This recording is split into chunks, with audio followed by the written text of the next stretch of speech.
Hello, dear. Come sit with me for a moment. My name is Eleanor Margaret Thompson, and I am 98 years old. Yes, 98. Can you believe it sometimes? I can't believe it myself. I see you looking around this room. It is small, isn't it? Just a bed, a chair, and this window that looks out onto the garden. This is Meadowbrook Care Home. I've been here for 3 years now. My daughter, Catherine, she brought me here. She said it was for the best. She said she couldn't take care of me anymore. I don't blame her. Not really. She has her own life, her own children, her own troubles. But sometimes late at night, when the hallways are quiet and I am alone with my thoughts, I wonder if she ever thinks about me. I wonder if she remembers the woman I used to be. Because I wasn't always this frail old lady in a care home, Once upon a time, I was young. I was strong. I was full of dreams. I was born in 1927 in a small town in Yorkshire, England. My father was a coal miner. My mother took in laundry to make ends meet. We were poor, but we were happy at least. I thought we were. I remember my mother's hands. They were always red and raw from the washing. She would scrub those clothes until her knuckles bled, and every night she would tuck me into bed and whisper, "Eleanor, my darling, you are going to have a better life than this. You are going to be something special." I believed her. I believed her with all my heart. I wanted to be a teacher. I loved books, you see. I loved the way words could transport you to different worlds, different lives, but we couldn't afford for me to stay in school. When I turned 14, I had to leave and find work. I got a job in a textile factory, 12 hours a day, 6 days a week. My hands became as red and raw as my mother's, but I didn't give up on my dream. Every night after work, I would go to the library and read. I read everything I could get my hands on. Then I met William. Oh, William. He was tall and handsome, with the kindest brown eyes I'd ever seen. He worked at the factory, too. He would always smile at me across the floor. One day, he asked me to go dancing with him. I'll never forget that night. We danced until dawn. He held me close and whispered in my ear, "Eleanor, I am going to marry you someday." And he did. We married in 1948. I was 21 years old. I thought I was the luckiest woman in the world. We had such dreams. William and I, we were going to save money. We were going to buy a little house with a garden. We were going to have children. We were going to grow old together. But life has other plans, doesn't it? The children came. First Catherine, then Robert, then little Mary, 3 beautiful children. But William's wages weren't enough. I had to go back to work at the factory, even with the babies at home. My mother, bless her soul, she helped with the children, but she was getting old. Her hands, those poor hands that had worked so hard all her life, they couldn't work anymore. I remember one winter, Robert got sick pneumonia. We didn't have money for the doctor. I watched my little boy struggle to breathe night after night, and I felt so helpless, so utterly helpless. We almost lost him, but somehow, by the grace of God, he pulled through. That was when I realized something. I realized that all those dreams I'd had, all those plans William and I had made, they weren't going to come true. We were going to struggle. We were going to work ourselves to the bone, just like our parents had, and our children. They would probably do the same. Then came the day that changed everything. William was working at the construction site. It was 1963. He was 40 years old. There was an accident. A scaffolding collapsed. They came to my door at 3 o'clock in the afternoon. 2 men in dark suits. I knew before they even spoke. I knew William was gone. I was 36 years old with 3 children and no husband, no income, no savings.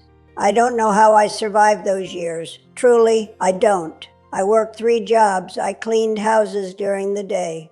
I worked at a pub in the evenings. I took in sewing at night. Catherine, my eldest, she was only 15. She had to leave school to help take care of Robert and Mary. I watched my daughter give up her own dreams, just like I had given up mine, and it broke my heart. But what could I do? What choice did I have? The years passed. The children grew up. Catherine married young. At 18, she married a man named Thomas. I didn't like him. There was something cold in his eyes. But she loved him, or she thought she did, and I couldn't stop her. Robert became a mechanic. Mary became a nurse. They both moved away. Robert went to London. Mary went to Australia. I understood. They wanted better lives. They wanted to escape the poverty that had defined our family for generations. But it was lonely, so lonely. I kept working even when my back hurt, even when my legs could barely carry me, because what else was there? I couldn't retire. I had no pension, no savings. And Catherine had her own troubles. Thomas drank. He was cruel. But she stayed with him. She said it was for the children. She had 2 boys, you see, my grandsons.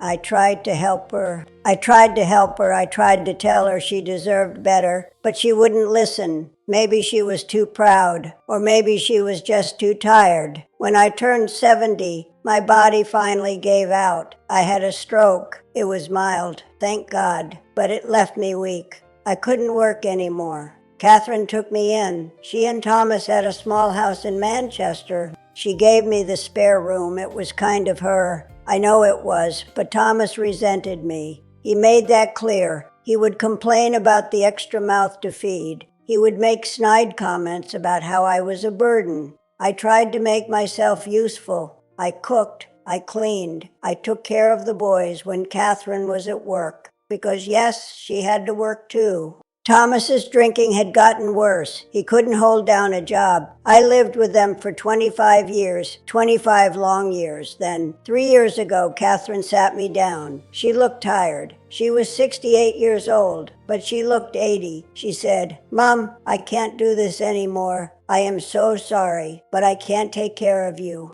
Thomas is sick now too, and I just can't." I understood. I really did, but it still hurt. She brought me here to Meadowbrook. She helped me pack my things. Not that I had much, a few clothes, some photographs, a book that William had given me when we were courting. She cried when she left. She promised she would visit every week. She visited the first month, then it became every 2 weeks. Then once a month now. I haven't seen her in 4 months. Life here is quiet. The nurses are kind. Most of them. They bring me my meals. They help me bathe.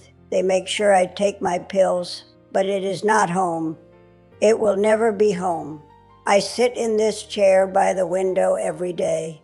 I watch the garden. I watch the birds. I watch the seasons change. And I think about my life. I think about all the things I did and all the things I didn't do. I think about all the choices I made and all the choices that were made for me. And I wonder, was it worth it? All that struggle, all that sacrifice, all that pain, was it worth it? I look around at the other residents here. Mrs. Peterson, who never had children. Mr. Davis, whose children never visit. Mrs. Chen, who has Alzheimer's and doesn't even remember her own name. And I realize something. We're all the same, rich or poor, loved or forgotten. It doesn't matter. We all end up in places like this. We all end up alone. If I could go back knowing what I know now, would I change anything? I don't know. I really don't. I would have loved to finish school. I would have loved to become a teacher, but if I had, I never would have met William. And despite everything, despite all the pain that came after, I am grateful I knew him. I am grateful I loved him. I would have loved to have more money to give my children better lives. But I did the best I could with what I had, and they turned out all right, didn't they? They're healthy. They're alive. That is something. I regret that I couldn't save Catherine from making the same mistakes I did. I regret that I couldn't save Catherine from making the same mistakes I did. I regret that I couldn't protect her from Thomas, but maybe she needed to learn those lessons herself. I regret that I didn't see Robert more, that I didn't get to know Mary's children in Australia.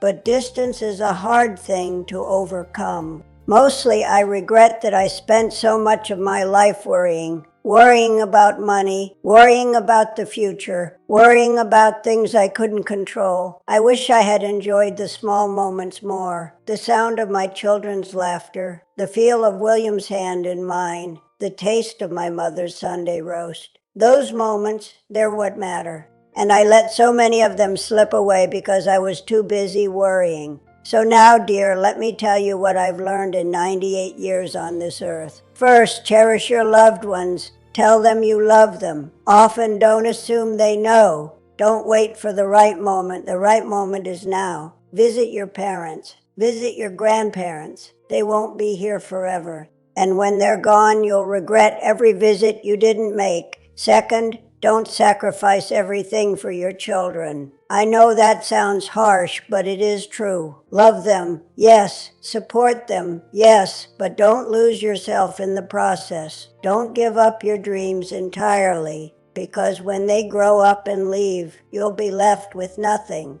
Third, money matters. I know people say it doesn't. I know people say love is all you need, but that is not true. You need food on the table, you need a roof over your head, you need security. So work hard, save, plan for the future. Don't end up like me, with nothing. Fourth, don't let money consume you. Don't work so hard that you forget to live. Don't sacrifice your health, your relationships, your happiness for a bigger house or a fancier car. Those things don't matter in the end. Fifth, choose your partner wisely. Don't marry for passion alone. Marry someone kind. Marry someone reliable. Marry someone who will stand by you when times get hard. Because times will get hard. They always do. 6, take care of your body. You only get one. I didn't. I worked it to the bone, and now I am paying the price. Exercise, eat well, rest. Your future self will thank you.